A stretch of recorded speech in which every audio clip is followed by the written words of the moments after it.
Political পরিচয় থাকতেও পারে, নাও পারে। মূল বিষয় হচ্ছে সেই পলিটিক্যাল পরিচয়টার আপনি আপনার বাণিজ্য সংগঠনে আপনি মিসইউজ করবেন কিনা। রাজনৈতিক দল মানেই তো খারাপ না, তো রাজনৈতিক দলের আদর্শর সাথে আপনার মেম্বারদের চাওয়া যদি মিলে যায় তাহলে তো কোনো সমস্যা নাই। একটি বিষয় আলোচনা হচ্ছে যে বিগত দিনে আসলে ক্ষমতাসীন পতিত সরকারের যারা মদতপুষ্ট ব্যবসায়ী তারা বিজেপিকে নিয়ন্ত্রণে রেখেছিলেন। এবার একটু ভিন্ন প্রেক্ষাপটে আসলে ফোরাম এবং সমন্বিত পরিষদ থেকে যারা প্যানেল লিডার হয়েছেন দুজনে একটি রাজনৈতিক আদর্শে বিশ্বাস করেন। অনেক উদ্যোক্তা মনে করছেন যে বিজেপি একটি রাজনৈতিক ছত্রছায়া থেকে আরেকটি রাজনৈতিক মদদে যাচ্ছে, এর কি জবাব দিবেন আপনি?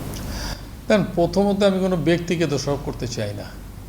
এটা হচ্ছে উপর থেকে যখন চাপিয়ে দেওয়া হয় তখন এই ব্যক্তির পক্ষে সম্ভব হয় না যে উপরের চাপ সহ্য করে বা মেনে নিয়ে ভিন্ন কিছু করা। তো উপর থেকে চাপটা বন্ধ হইতে হবে এবং সেটা নির্ভর করবে আপনার ব্যক্তিত্বের উপরে। দ্বিতীয় কথা হচ্ছে প্রত্যেকটা ব্যক্তির একটা ইন্ডিভিজুয়াল পলিটিক্যাল পরিচয় থাকতেও পারে, নাও পারে। মূল বিষয় হচ্ছে সেই পলিটিক্যাল পরিচয়টার আপনি আপনার বাণিজ্য সংগঠনে আপনি মিসইউজ করবেন কিনা।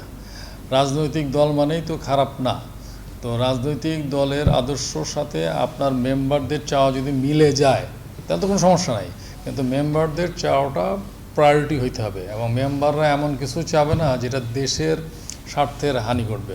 তো সুতরাং আমি বলবো যে এখন তো একটা অন্তর্বর্তীকালীন সরকার, ভবিষ্যতে যারা দেশ পরিচালনার দায়িত্বে আসবেন স্বাধীনভাবে বাণিজ্য সংগঠনগুলো যেন তাদের দায়িত্ব পালন করতে পারে সেই সুযোগটা দেওয়া হবে এবং দেওয়া উচিত। তাতে করে অর্থনীতি উপকৃত হবে এবং দেশ উপকৃত হবে।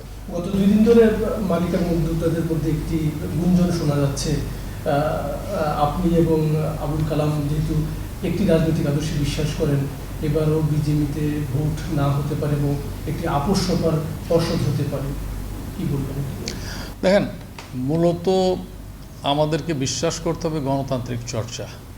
সো নির্বাচন গণতান্ত্রিক চর্চার একটা অংশ, আবার আলোচনা সমন্বয়ও গণতান্ত্রিক চর্চার একটা অংশ।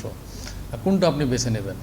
আপনাকে বেছে নিতে হবে অধিকাংশ মেম্বার বা আরও যদি বড় করবে জনগণ কী চায়। অধিকাংশ মেম্বার ভোট চায়, ভোটের মাধ্যমে নেতা নির্বাচিত হোক সেটা চান। নট নেসেসারিলি যে ভোট আমাকেই দিবেন বা আরেকজনকে দিবেন। ভোট দেওয়ার অধিকার ওনার আছে, যাকে উনি ভালো মনে করবেন তাকেই দিবেন।